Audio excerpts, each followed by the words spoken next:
Susan's right about interesting history.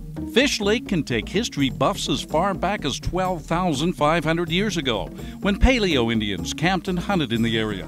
In fact, a 9,000-year-old spear point was found near the lake shore, a spear point that had blood residue from a large mammal, like a woolly mammoth.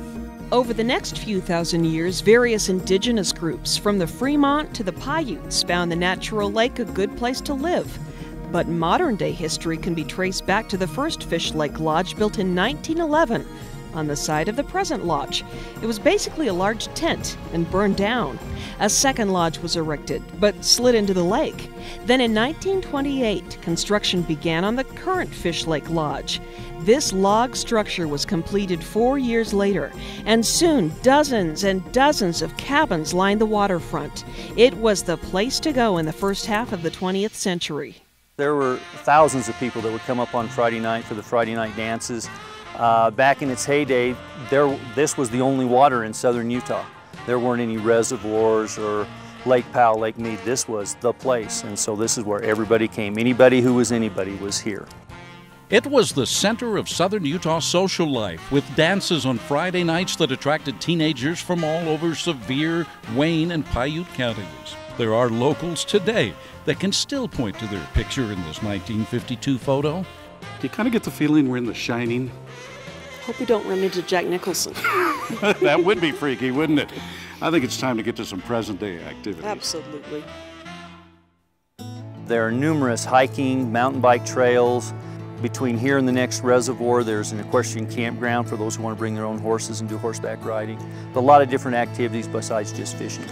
Modern cabins, such as this one we stayed in, have been built in recent years at Fish Lake Lodge. These are so comfortable and homey, you could just sit on the deck all day and watch the birds. Not just any old birds, but the magnificent osprey, circling above the water and diving in for a fish dinner. Four-wheel drive and ATV trails surround the lake, and all of Sevier County for that matter. And the views from some of the roads, like the Maitogi, are fantastic. Forest Service campgrounds are numerous, and many families bring their bicycles, which are perfect for the various levels of trails around the lake.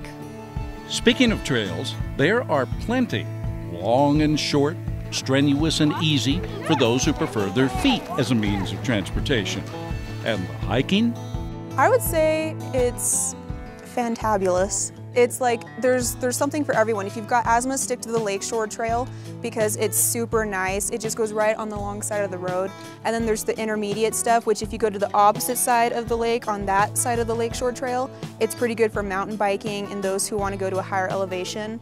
Paige Lister is a college student working at Fish Lake Lodge for the summer. Hiking's what brought her here, and she's hiked most of the trails around the lake, including the 15-mile Lakeshore Trail.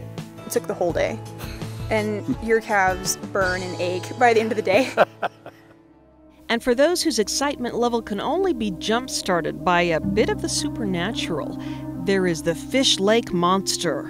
It's spooky, especially when you see it at night, and you could swear that that was the Fish Lake Monster. Of course, a long, narrow, natural lake high in the mountains would have to have its own Nessie. I've been here 25 years, and I've only seen it 3 times, twice this summer, and the first time I saw it was my first year up here. But unlike Loch Ness, this one has an explanation. What it is that as the water warms up, the warmer water will want to come to the top, and so it causes the lake to roll over. And that's what the Fish Lake Monster is. Okay, but how about a ghost in a ghostly old mountain resort? There is a photo on the wall of the lodge dining room of a woman named Hannah. As the story goes, Hannah, as a child, liked to read by candlelight.